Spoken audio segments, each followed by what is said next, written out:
ये मुकाम का मेला आ रहा है और मुकाम का मेला बिश्नोई समाज का महाकुंभ होता है।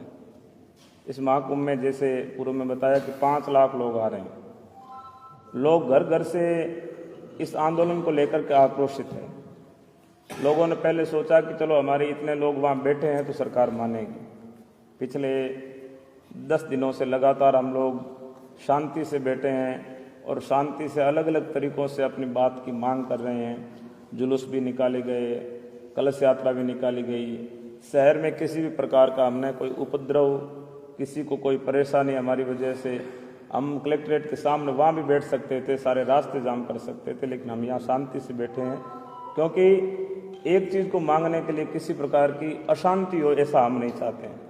लेकिन जैसा कि कल से बताया जा रहा है कि आंदोलन से जुड़े हुए लोगों को परेशान किया जा रहा है, प्रताड़ित किया जा रहा है, सरकारी मशीनरी का दुरुपयोग किया जा रहा है और जो लोग इसका दुरुपयोग कर रहे हैं उन्हें देख करके ऐसा लगता है कि कहीं न कहीं पेड़ काटने वालों के साथ इनके भी हाथ मिले हुए हैं, तभी तो ये लोग इनको उठाना चाह रहे हैं।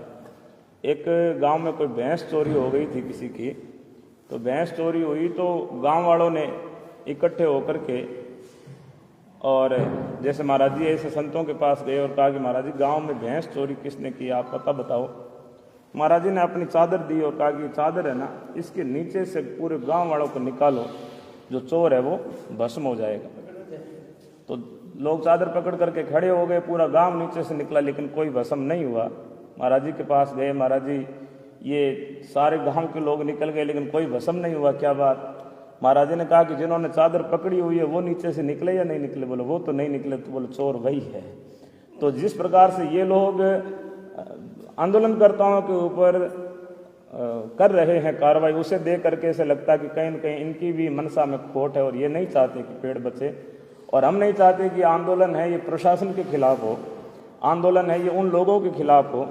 और यदि ऐसा करेंगे तो ये जो लोग घरों से निकल के मेले आ रहे हैं, मुकाम दोक लगा के यहाँ भी आ सकते हैं और फिर उनको संभालना मुश्किल हो जाए। आप जब जयपुर से वापस लौटे थे तो आप जयपुर से जब वापस लौटे तो आप बहुत निराश थे और ऐसा भी आपके श्रद्धालुओं ने बताया कि कई संतों की आंखों से आंसू निकले थे। वो क्या माजरा था? वो माजरा ऐसा था कि उन्होंने जो लेटर दिया गया था, जो भी मंच से सुनाया गया, वहाँ वार्ता ये हुई थी कि ये लेटर रेवेन्यू सेक्रेटरी पूरे जिला कलेक्टर्स को अपनी नोट शीट के साथ में भेजेगा और वो उन्होंने आगे की कार्रवाई कदम बढ़ाया नहीं। एक लेटर तो थमा दिया और कहा कि यही लेटर पूरे स्टेट के लिए जाएगा, लेकिन स्टेट को उन्होंने भेजा नहीं, केवल बीकानेर जिला कलेक्टर को भेज करके रोक दिया। और फिर ये कंडीशन लगा दी कि आंदोलन उठेगा तब हम भेजेंगे। तब शर्तों के साथ में तो ऐसे कैसे उठ सकते हैं? इतने लोग बैठे हैं, आप कुछ न कुछ सशक्त आश्वासन दोगे तभी तो हम लोग उठ पाएंगे। 17 तारीख को मुकाम मेले में क्या लोग मुकाम से जो दर्शनार्थी है वो वापिस यहाँ पे आएंगे? बिल्कुल आह्वान करेंगे, तो पहले भी आएंगे, बाद में भी आएंगे और फिर पड़ाव यहाँ पे पूरे शहर की गलियों में डाल देंगे, यहीं बैठ जाएंगे। आप ये माने कि हम शहर की गलियों तक ये बड़ा पहुँचने वाला है? हाँ जी। ये फिर जिस प्रकार से प्रशासन इन 10-20 लोगों को परेशान कर रही है, बाद में जो है हर शहर का व्यक्ति परेशान होगा, ये हम नहीं चाहते हैं।